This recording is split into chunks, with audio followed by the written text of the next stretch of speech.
ఈ సెప్టెంబర్ 25 నెల మీ యొక్క శుభాశుభ ఫలితాలు ఎలా ఉన్నాయని చూసుకుంటే గ్రహాలు ఎలా ఉంటుంది.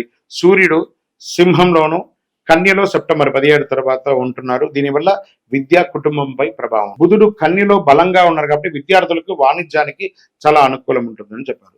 బుధుడు కన్యలో బలంగా ఉండడం వల్ల విద్యార్థులకు వాణిజ్యం ఉంటుందండి. శుక్రుడు సింహంలో ఉండడం వల్ల సంబంధాలు బలపడతాయి, కానీ కొన్నిసార్లు అహంకారం వెట్రాగుతుంది, జాగ్రత్తగా ఉండి.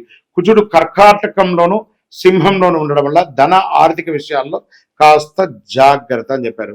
గురువు మీ రాశిలో ఉన్నారు కాబట్టి అదృష్టం, జ్ఞానం, కొత్త అవకాశాలు చాలా వస్తున్నాయి. శని వక్రీకరించే కుంభంలో విదేశీయ విద్య, ఉద్యోగంలో ఆలస్యాలు చూపిస్తున్నారు. రాహుకేతు మీనం కన్యలో ఉండడం వల్ల ఉద్యోగం, ఒత్తిడి, కుటుంబ విషయాలు అపోహని చెప్పడం జరుగుతుంది.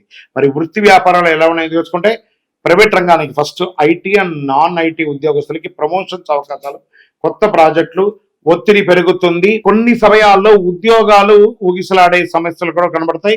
మీరు జాగ్రత్త పడాలి ఆ విషయంలో కూడా చెప్పబడుతుంది. ప్రభుత్వ ఉద్యోగులు పై అధికారుల యొక్క సహకారం సంపూర్ణంగా ఉంటుంది.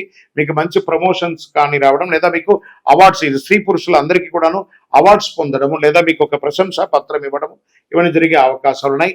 మళ్ళీ అసాంఘికమైనటువంటి కార్యకలాపాలు చేయకూడదని ఉందండి. ఇక్కడ వ్యాపారాలకి కొత్త కొత్త ఆపర్చునిటీస్, మీరు బ్యాంక్ లోన్స్ కోసం పెట్టినా, లేకపోతే ఇండస్ట్రీ పెట్టాలని అనుకున్నా, లేకపోతే మీకు ఏమైనా చిట్ ఫండ్స్లో ఏమైనా పొందాలనుకున్నా, లేదా రుణాలు ఏదైతే తీర్చాలనుకున్నా ఇది ఒక మంచి సమయం అని కూడా